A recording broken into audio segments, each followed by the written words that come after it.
Trauma.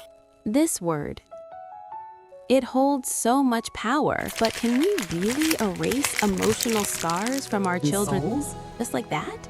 Or maybe we can help them heal and grow stronger on the inside. Your child comes home from school, unusually quiet. You feel something happened, but when you ask, they say it's nothing. What if there were a gentle way to help them process what they're feeling without forcing them to talk before they're ready? Hi, I'm Esty. I help parents support their children's emotional world through stories. Today, I'll show you a simple 5-step storytelling process I used with my own 4-year-old son after a frightening experience that he refused to talk about. You can use the same tool at home with any storybook and any child. Before we start, an important note. Some traumas are deep and serious. In those cases, children need professional help, a psychologist, therapist, or other expert. But many of our kids' scary moments are what I call type B traumas. Getting lost for a few minutes in a mall, kids laughing at them on the bus, a sudden fright on a walk. They may not look huge to us, but to a child, they can feel overwhelming. How we respond afterward can either leave a scar or build emotional strength. This is where stories become powerful. Let me take you into my own experience as a mom. Years ago, my 4-year-old son went on a preschool field trip. It was his birthday.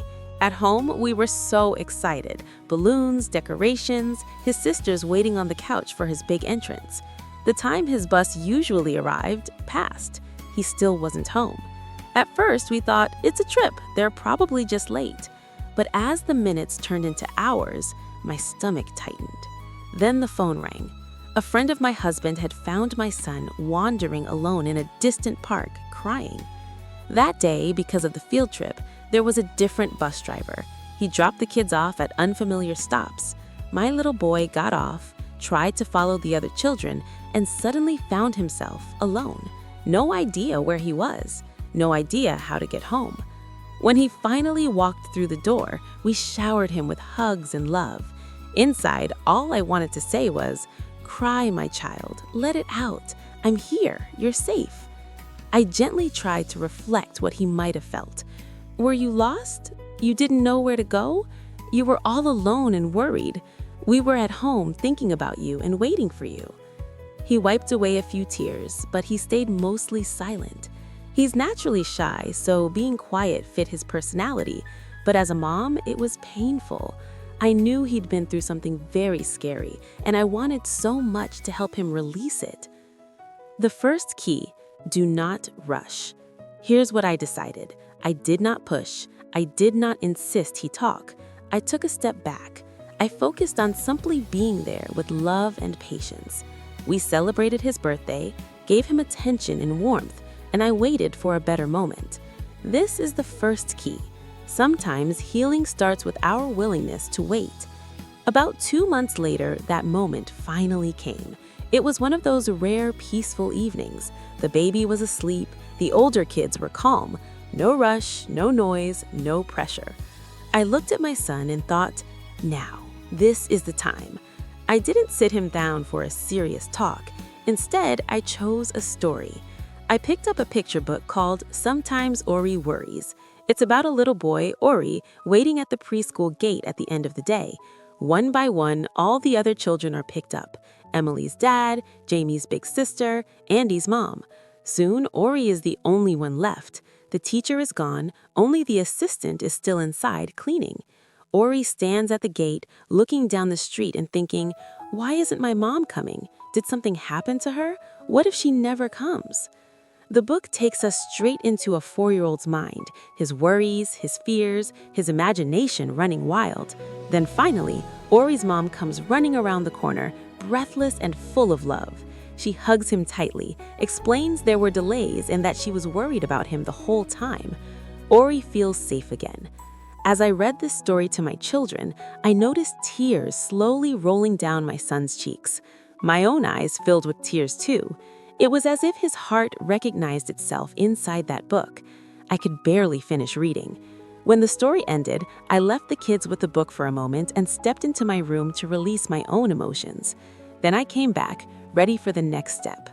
I sat beside my son and gently asked, "Has something like this ever happened to you?" Not, "Do you remember what happened to you on the field trip?" Not, "Why didn't you talk about it that day?" Just, "Has something like this ever happened to you?" For the first time, he opened up. He told me about the unfamiliar stop, following the other kids, watching them disappear into their homes, finding himself alone in a strange park, crying and not knowing what to do. A friend of my husband happened to see him and recognize him. If it had been a stranger, my shy little boy probably wouldn't have even said his name. Listening to him, my heart broke, but it was also deeply grateful because he was finally talking, and that is where healing begins. Then I moved to the next part of the process. I asked him, "What advice would you give to Ori in the story?" He thought for a moment and said, "I tell him that his mom will come. He won't be left alone." I smiled and asked, "What else could Ori do?" He answered, "Maybe he could ask someone to call home." And right there was the magic. The advice he gave to Ori was exactly the advice he needed for himself. By speaking about the character, he was really speaking about his own fear, his own hope, his own solutions. No pressure, no interrogation, just a safe doorway through story. This experience became a clear, simple process that any parent or teacher can use. Here are the 5 steps. Step 1. Wait for a calm, safe time. Choose a quiet moment. No rush, no phones, no background chaos. It can be days or even months after the event. That's okay. If you're a teacher, this kind of work should only be done once you are a stable, consistent presence in the classroom later in the year, after you've built trust and good discipline. Only then does the classroom feel like a nest, a safe, nurturing space where children can open up. Step 2. Choose the right story.